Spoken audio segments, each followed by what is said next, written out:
So friends, good evening all of you. And as discussed in our previous session, we will start with average cost method of calculating the cost price. Now why this average cost method came into play, हम लोग सबसे पहला उसका reason समझने की कोशिश करेंगे। मुझे ये बताओ कि FIFO मेथड हम लोग करते वक्त what problems did you face if any. हम लोगों ने FIFO मेथड से कैलकुलेशन किया था। What problems did you face as a student? FIFO में आपको क्या तकलीफ लगा, आप उसको मेंशन कर सकते हो इन the chat box.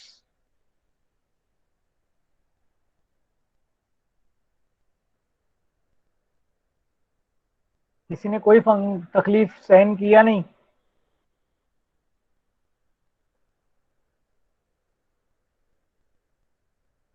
Stocks proper maintain करने में तकलीफ।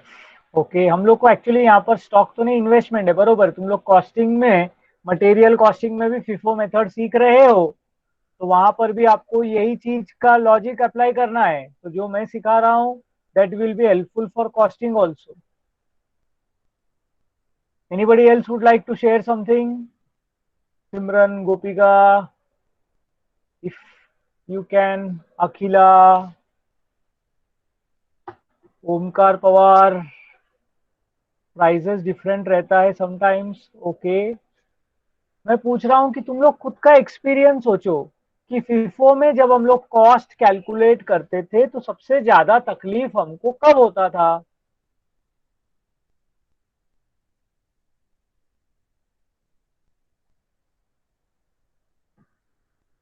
भक्ति,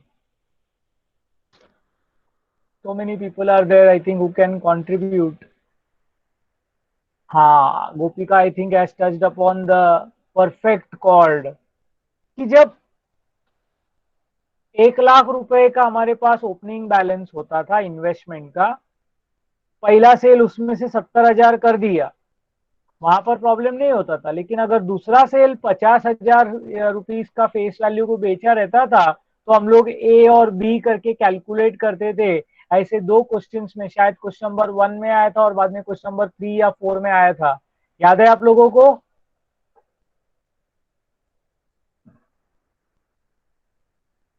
एक ही जन को याद है अभी तक। तो उस वक्त तकलीफ हुआ था, थोड़ा ध्यान ज्यादा देना पड़ता था। याद रखो, अकाउंट्स हो या कोई भी सब्जेक्ट हो, जब पहले मेथड में तकलीफ आता है तो ही दूसरा मेथड के लिए खोज होता है। whenever a new method is invented, that means there was some problem in the previous method. तो इसीलिए यहाँ पर भी FIFO के बाद जो मेथड आया, that is called as average cost method. So let us quickly try to read the question. Question number 10 I am going to talk with you. It says Ms. Bhagwati entered into the following transactions of purchase and sale of 12% debentures of 100 each of Mansi Limited. Interest का date है 30th जून, 31st दिसंबर। Transaction का date है 1st April, 1st June, 1st September, 1st December and 1st of February. Purchase sale वही दो purchase दो cell, एक कम interest, एक x interest, एक ओपनिंग बैलेंस दिया हुआ है। Prepare investment account of 12% debentures in the books of Bhagwati for the year ended 31st March 2006। Market price भी दिया है। Apply AS13। जब ये वर्ड आता है अप्लाई AS13, तो आप लोगों को एवरेज कॉस्ट मेथड सॉल्व करना है। तो एवरेज कॉस्ट मेथड है क्या, ये हम लोग समझ लेते हैं दोस्तों। So let us start with the solution. I hope everyone is ready with me. Please type in the chat box ready.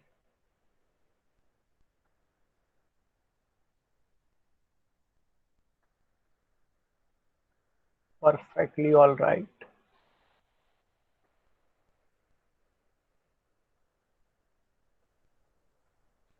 So this is question number 10 solution. Today's date is 8th of July 2020. So in the books of it's Miss Bhagwati,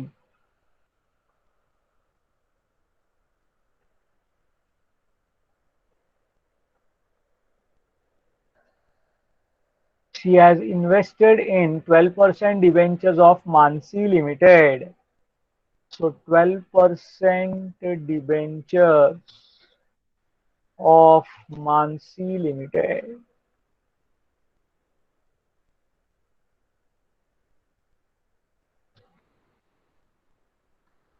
So the basic setup remains the same.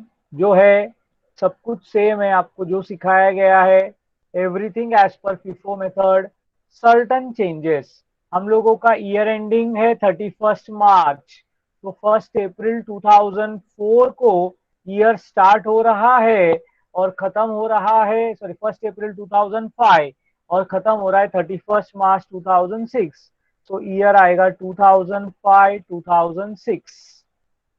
April 1st is our opening balance date. But as you all know, हमको ledger account करते करते we always need to prepare working notes.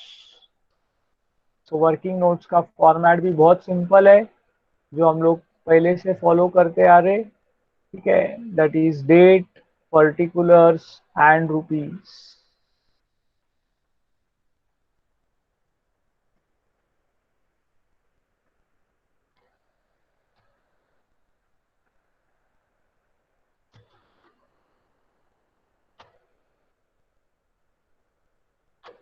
Fine. Year है 2005-2006. पहला तारीख है April 1st. तो April 1 तारीख को हमारे पास ओपनिंग बैलेंस है. दोस्तों कौन सा वाला वर्किंग नोट आएगा, जरा please type in the chat box which working note you will prepare for opening balance. Yes, very good. So we are having 800 debentures और इंटरेस्ट का डेट था 31 December. तो हमको 3 मंथ्स का इंटरेस्ट मिलेगा. So it will be 80,000. 800 debentures दिया है तो 80,000 मल्टीप्लाइड बाय 12% मल्टीप्लाइड बाय 3/12. सब लोग हो मेरे साथ में. इंटरेस्ट का अमाउंट बताओ मुझे मेरे दोस्तों. Perfect, thank you. तो दैट कम्स एज रुपीज 2,400. और अकाउंट में हम लोग लिखेंगे to balance brought forward. Face value is 80,000. Interest is 2,400 and it has been purchased for 76,000. फिर उसके बाद बोलता है 1 जून को उन्होंने सोल्ड किया 300 डिबेंचर्स एट 105 कम इंटरेस्ट. कुछ फर्क नहीं हुआ दिया दोस्तों, एकदम सेम चलने वाला है. सो June 1st सेल हुआ है and the sale is cum interest price. Sale is which price? Cum interest price. So we are given come interest price is equal to 300 debentures यानी face value हो जाएगा 30,000 and they are sold at a what is called as come interest price of 105. So multiplied by 105%. If anybody can confirm the amount, it would be great. Yeah, 31,500. Perfect. Come interest price आया मेरे दोस्तों. आप लोगों को मालूम है क्या लिखना है हमको? Less interest. सो 31 दिसंबर को इंटरेस्ट मिला है तो जनवरी, फरवरी, मार्च, अप्रैल में 5 महीना हो गया.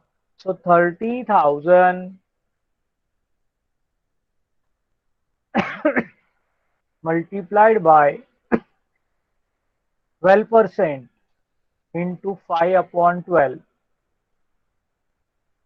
Okay, so it comes as 1,500. So minus करेंगे 31,500 में से 1,500 तो हमको मिलेगा 30,000. ये 30,000 हमारे लिए हो जाएगा हमारा सेलिंग प्राइस.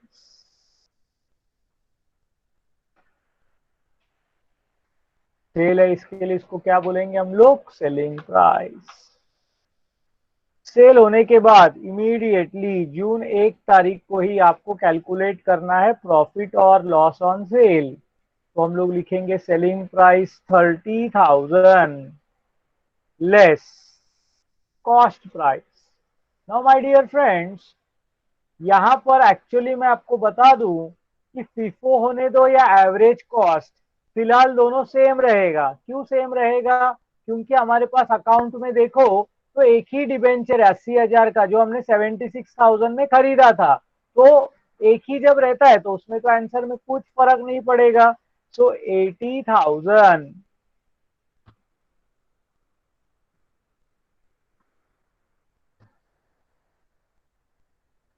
इज टू 76,000, तो हमने उसमें से बेचा 30,000 is to proportionately how much? Yes my dear friends, 28,500।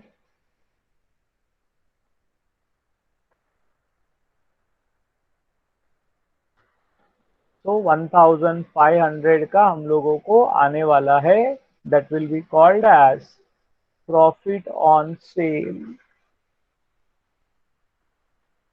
तो इधर तो एक्चुअली कुछ भी फर्क नहीं पड़ा, हमको सीखने को भी नहीं मिला, बट ठीक है। 2005 2006 जून 1 तारीख सेल हुआ तो by bank account. Face value of investment sold is 30,000, interest was 1,500 and selling price was also 30,000। याद है ना आप लोगों को, selling price 30,000।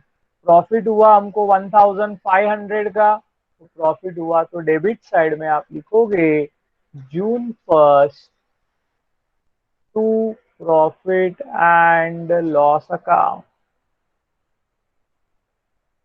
Face value column 0, interest column 0 और प्रॉफिट हुआ 1,500। I hope everybody knows this. ये सबको आता है, इसमें कोई भी प्रकार का डाउट नहीं है। चलो वेरी गुड। इसके आगे क्या हुआ? 1 सितंबर को परचेज दिया है, लेकिन 1 सितंबर आने से पहले हमारे लिए इंपॉर्टेंट डेट आने वाला है, वो है June 30। ये भी सब लोगों को आता है। इंटरेस्ट 80,000 में से 30,000 बेच दिया तो 50,000 का इन्वेस्टमेंट बचा, मल्टीप्लाइड बाय 12%, मल्टीप्लाइड बाय 6/12। 50,000 का अगर हम लोग कैलकुलेट करेंगे तो मेरे ख्याल से इट शुड बी ₹3,000।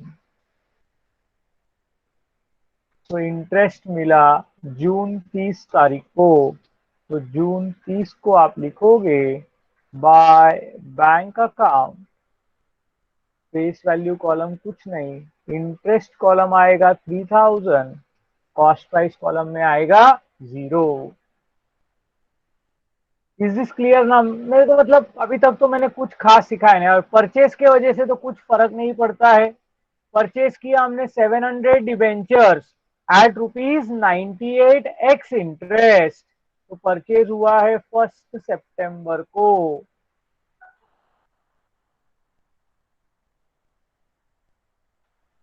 September 1 दिया है एक्स इंटरेस्ट प्राइस, परचेज है तो that itself will become our cost price.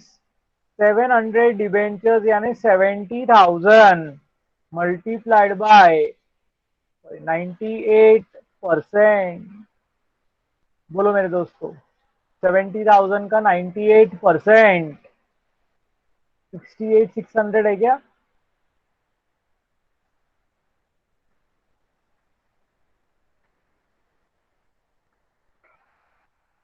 लेकिन भले ही हमको जरूरत नहीं पड़ता है प्लस माइनस करने का, but we have to calculate interest also. 70,000 multiplied by 12% multiplied by, जून के बाद जुलाई अगस्त सितंबर 1 तारीख को खरीद लिया तो मल्टीप्लाइड बाय 2/12। ये तारीख हमारे लिए इंपॉर्टेंट है, कभी भी याद रख लेना। तो 70,000 पर अगर हम लोग कैलकुलेट करेंगे 12%, for 2 months, amount will be rupees 1400. तो परचेज हुआ है, इन्वेस्टमेंट अकाउंट के डेबिट साइड में आएगा September 1st to bank account.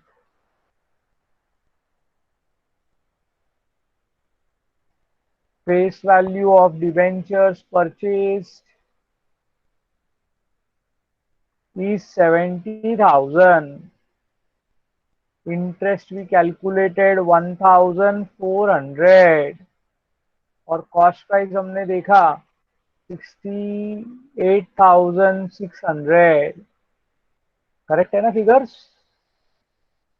हाँ 68,600। फिर 1 दिसंबर को और 400 डिबेंचर खरीदा, 108 कम इंटरेस्ट, 108 कम इंटरेस्ट। दिसंबर 1 तारीख दिया है cum interest price, so that is 40,000 multiplied by 108%। 40,000 का debenture 108% cum interest price amount friends, और 43,200 या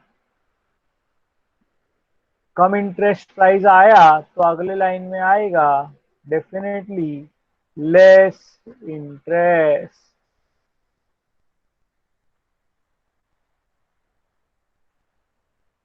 काउंट करोगे तो 40,000 पर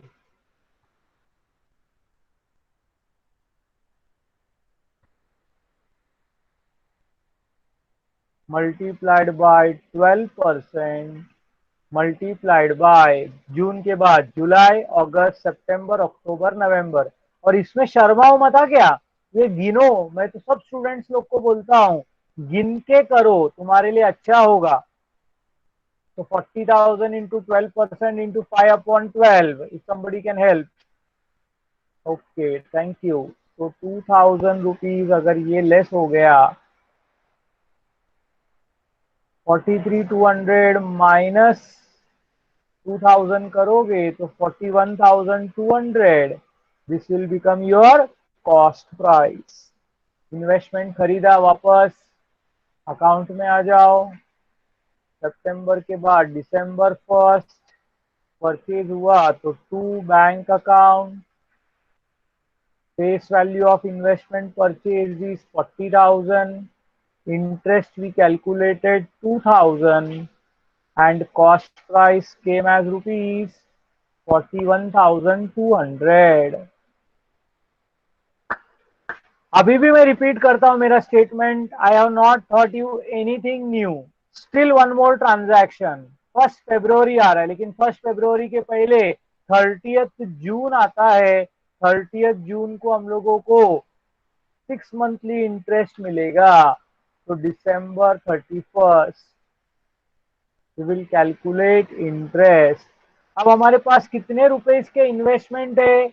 80 प्लस 70 150, 150 प्लस 40 190। लेकिन उसमें से 30,000 का इन्वेस्टमेंट हमने बेच दिया, मतलब हमारे पास इफेक्टिवली 1,60,000 रुपए का इन्वेस्टमेंट है।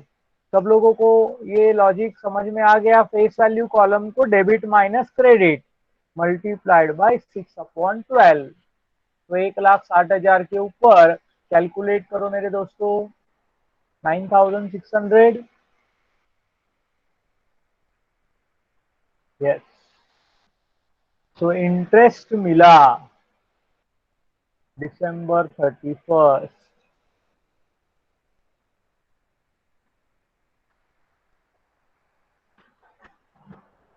By bank account. Face value column में कुछ भी नहीं, इंटरेस्ट कॉलम 9,600 और कॉस्ट प्राइस कॉलम 0। अभी भी मेरा वापिस वही स्टेटमेंट है, I have not thought you anything new up till this time. Now I will teach you the average cost method. How does it play a role in your answer.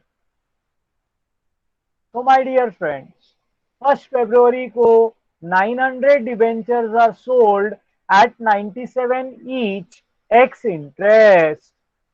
So if we go down February 1st, याद रख लेना, अब हमारा interest का date दिसंबर 31st हो गया, ये दिमाग में याद रखना बहुत जरूरी है. The transaction is given on February 1st. Because we are given x interest price, that will become our selling price directly. So that is 90,000 multiplied by 97%. If somebody can help me, 87,300. Great, thank you. Any house, even though अपने को कुछ जरूरत नहीं है, लेकिन account में लिखने के लिए इंटरेस्ट का तो जरूरत पड़ेगा. तो 90,000 इंटू 12% मल्टीप्लाइड बाय, दिसंबर के बाद एक ही महीना गया है जनवरी का, तो 1/12, दैट शुड बी 900. या perfect. Now comes the learning point my dear friends. Selling price, we will say 87,300 less cost price. We will calculate as per average cost method. अब ये एवरेज कॉस्ट मेथड में कैसा calculate करने का, ये समझ लो. अगर ये फीफो होता, थोड़ा देर इमेजिन करो, ये फीफो होता, तो हम लोग क्या बोलते थे कि 80 में से 30 गया तो उसमें से 50 और फिर 70 में से 40, ऐसा करके 90,000 का बेचा. इधर ऐसा अलग अलग करने का जरूरत नहीं है. इधर देखते हैं what is the net face value. I repeat the word, यहां पर देखते हैं what is the net face value. Net face value म्हणजे face value on the debit side minus face value on the credit side, that is net face value. तो हमारा अगर हम लोग देखेंगे तो अभी अपन ने इंटरेस्ट के लिए कैलकुलेट किया था 80 और 70, 80 प्लस 70 150, 150 प्लस 40 190 माइनस 30, तो हमारा नेट फेस वैल्यू है 1,60,000. कितना नेट फेस वैल्यू है? 1,60,000. और उसका नेट कॉस्ट, उसका क्या कैलकुलेट करते हैं? Net cost price. वापस नेट कॉस्ट प्राइस क्या? Debit side minus credit side of cost column. This is of face value column. तो कॉस्ट प्राइस कैलकुलेटर निकालो मेरे दोस्तों. कॉस्ट प्राइस कॉलम, डेबिट का टोटल ले लो 76,000 प्लस 1,500 प्लस 68,600 प्लस 41,200, ये debit का टोटल, माइनस 30,000. बोलो कितना आया?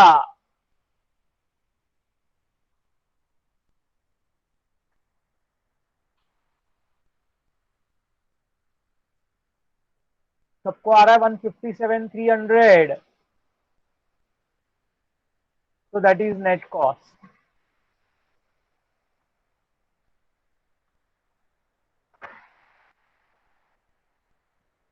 उसमें से हमने 90,000 का इन्वेस्टमेंट बेचा, तो उसका प्राइस क्या होगा हम लोग कैलकुलेट करेंगे. अब करो 157,300 divided by 1,60,000 multiplied by 90,000.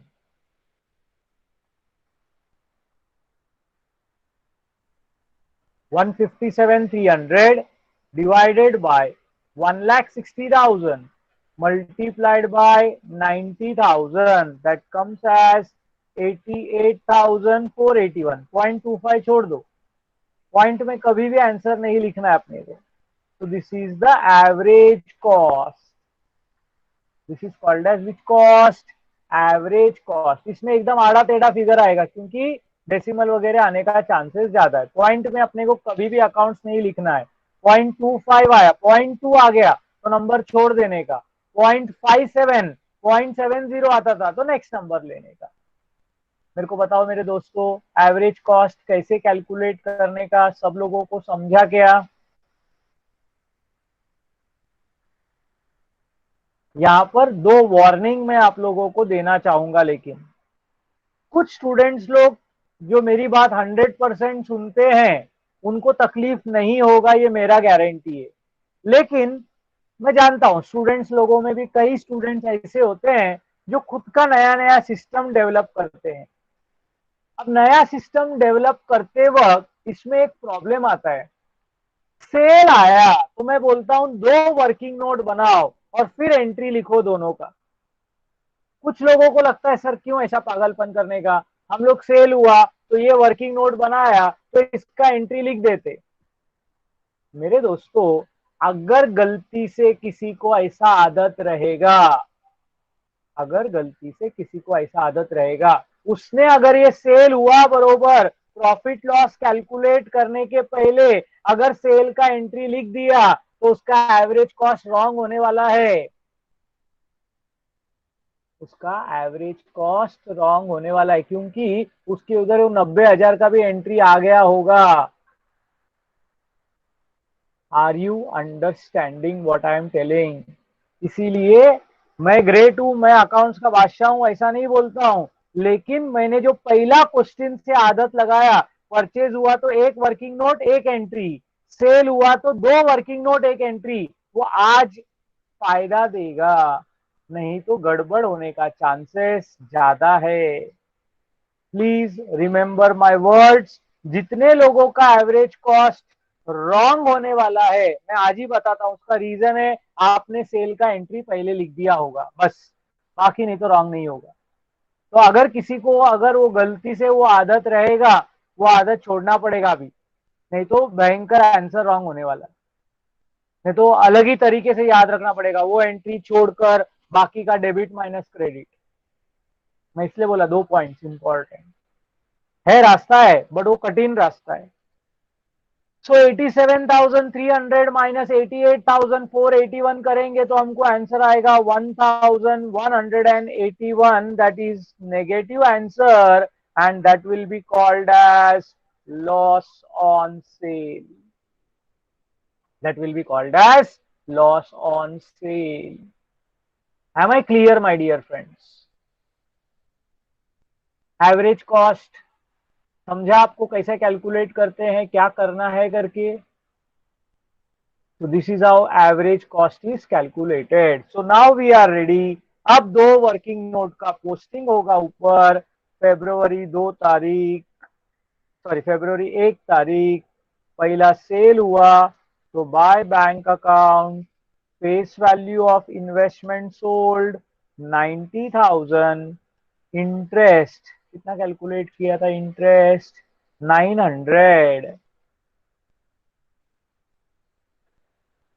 900 and selling price was 87,300 और इसमें अपने को लॉस हुआ है। तो फेब्रुवरी 1 तारीख को बाय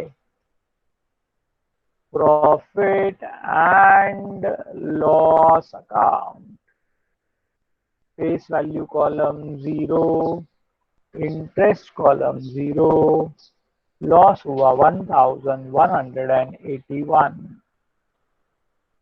तो ऐसे अगर एक भी परचेज हो गया रहता था तो अपने को एवरेज कॉस्ट का फर्क पड़ता था। चलो 1 फरवरी हो गया, लॉस ऑन सेल कैलकुलेट कर लिया हम लोगों ने। आखिरी काम की तरफ जाते हैं, that is March 31st। March 31st is the last day of the accounting year. तो मार्च 31st, कभी भी एक लाइन गैप रखना। क्यों एक लाइन गैप रखने का फ्रेंड्स? अकाउंट क्लोज करते वक्त मैंने देखो इधर एक लाइन गैप रखा है, दिख रहा है आपको सबको? एक या दो लाइन रख दो चलेगा, कोई प्रॉब्लम नहीं। क्यों रखने का? Any reason?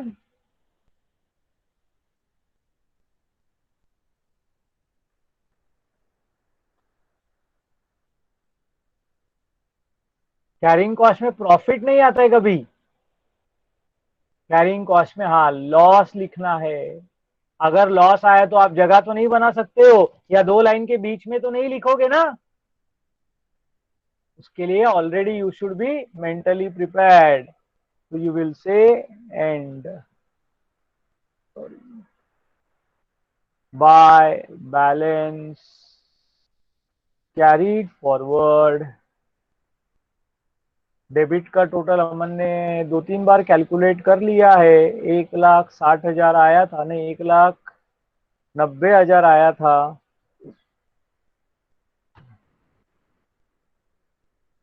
1,90,000, उसमें से अभी 120 बेच दिया है, तो बचा सिर्फ 70,000। तो you will calculate accrued interest on 70,000 for 3 months। करो कैलकुलेट 70,000 के ऊपर, that is 2,100। Perfect, very good.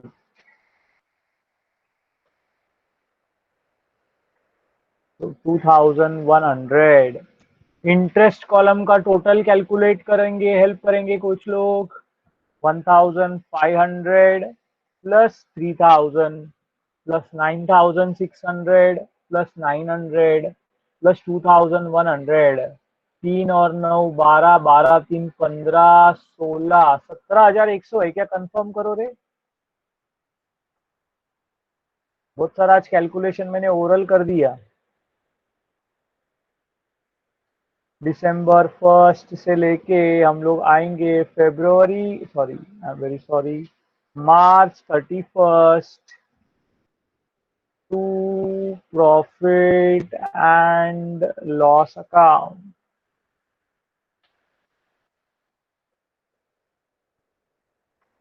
Face value column 0। Interest में डिफरेंस बताओ मेरे दोस्तों। 11,300। मैं जस्ट कलर चेंज किया so that you can understand that is a difference. It is calculated figure या कॉस्ट प्राइस कॉलम 0। चलो कॉस्ट प्राइस डेबिट का total तो हम लोग कैलकुलेट कर ही सकते हैं। बताओ डेबिट का टोटल कितना आया? वही 76,000 प्लस 1,500 प्लस 68,600 प्लस 41,200।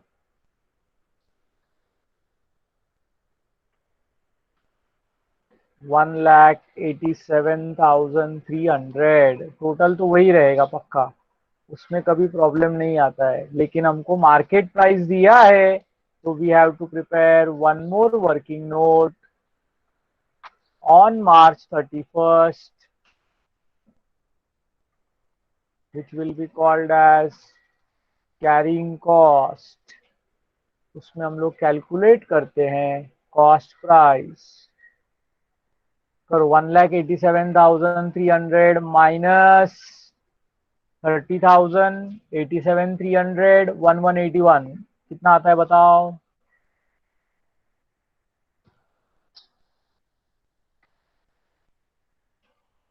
68,819।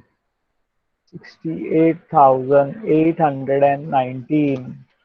एंड हमको उन्होंने मार्केट प्राइस दिया है। क्वेश्चन में बोलता है market value of 67,500।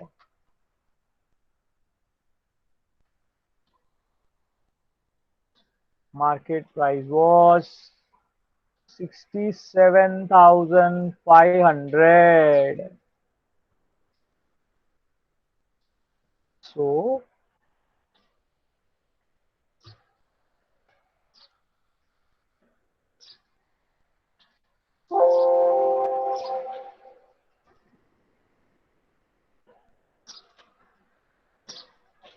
whichever is less.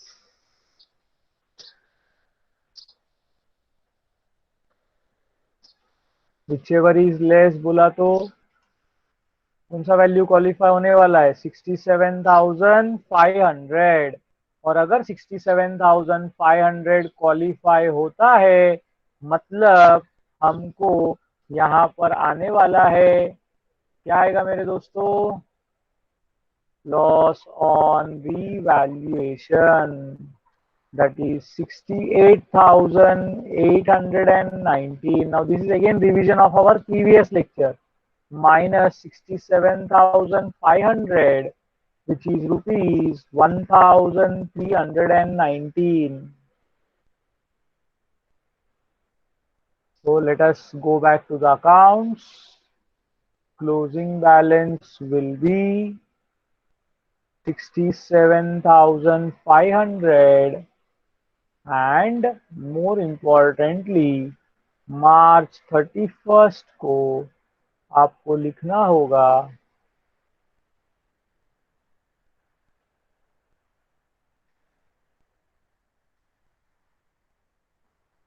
By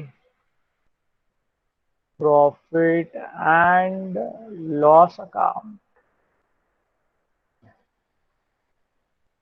face value column 0, interest column 0, लेकिन यहाँ पर you will get 1,319 rupees. So this is how we complete the first question based on average cost method. What is the logic of average cost method? Is the logic clear with everybody?